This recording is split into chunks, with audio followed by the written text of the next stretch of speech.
Build a business, make millions, sell it, and retire before you're 30 or 35 or whichever age. I did it. I chased a version of that dream.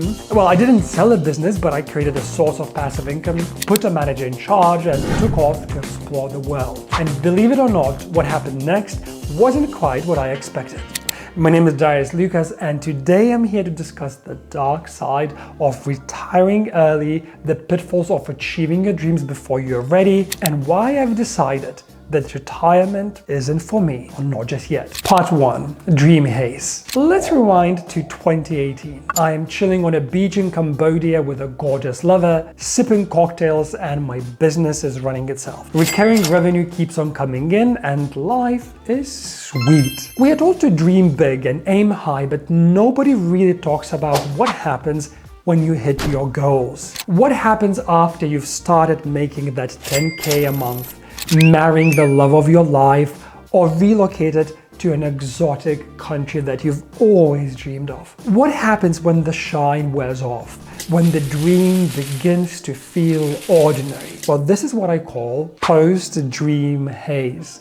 It's that state where the novelty of achieving something has worn off, and suddenly you realize that your life is just the same. That 10K isn't enough anymore, your partner slaps when eating noodles, and that new exotic country is just freaking annoying. When was the last time for you, my friend, when you felt like this? So for me, it was 6 months into my travels around Asia. I was meant to be happy, but I wasn't. Post-dream haze wasn't part of my vocabulary yet, and I decided to go all in and research what was really going on. This was when I learned about arrival fallacy, a term coined by Dr. Tal Ben-Shahar. The arrival fallacy is the belief that when you arrive at a certain destination, you'll be happy. However, upon reaching that destination, happiness is often not as enduring or profound as you anticipated. And that leads you to a feeling of emptiness. This fallacy is rooted in the mistaken belief that happiness is derived from external achievements. Now I knew what was happening to me, and I had a name for this state, but I still didn't know how to get out of it, so I continued digging. Part 2.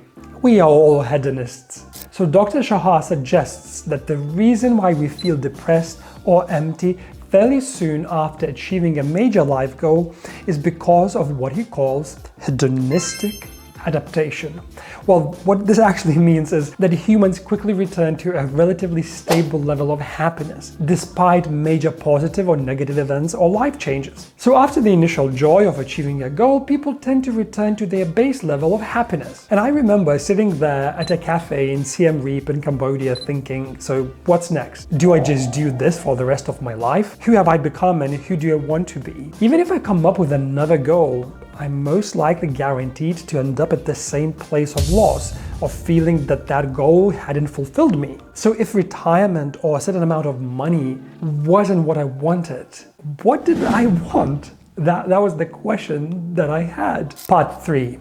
On the other side. So attaining the freedom that a lot of people talk about and most work their entire lives to get to, I realized that there was no ultimate point of happiness or achievement. I was looking back and remembering how much I enjoyed building my business from scratch, getting that first client and, making the first $100 and seeing my business grow very slowly. This is what I loved, the building of it, the process, the journey, the grind, the play.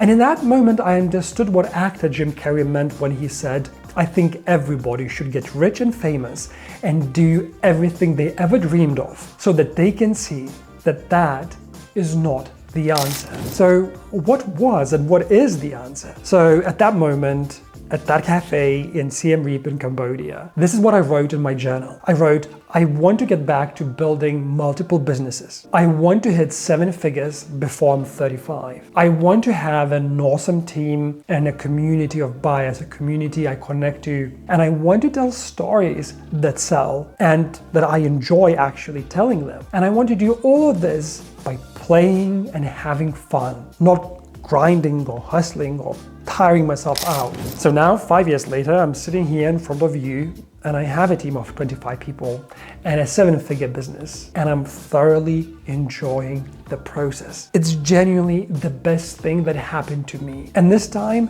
the more money I make, the more results I achieve, the more excited I get to do what I do because I'm driven by the process. So building a business, filming this video, or selling a product to me now is nothing but a game. And who doesn't like playing? And I love this game so much that the idea of retirement now sounds painful. I mean, why would anyone want to retire from playing? So if you want to use journaling to define your success and shape what's important for you in your life, I encourage you to watch my video, How to Journal for Self-Growth and Mental Health. It's sort of the ultimate guide, and that's appearing on your screen right now. And if you want more of these videos, don't forget to click like and subscribe, and I'll see you in the next video, my friend.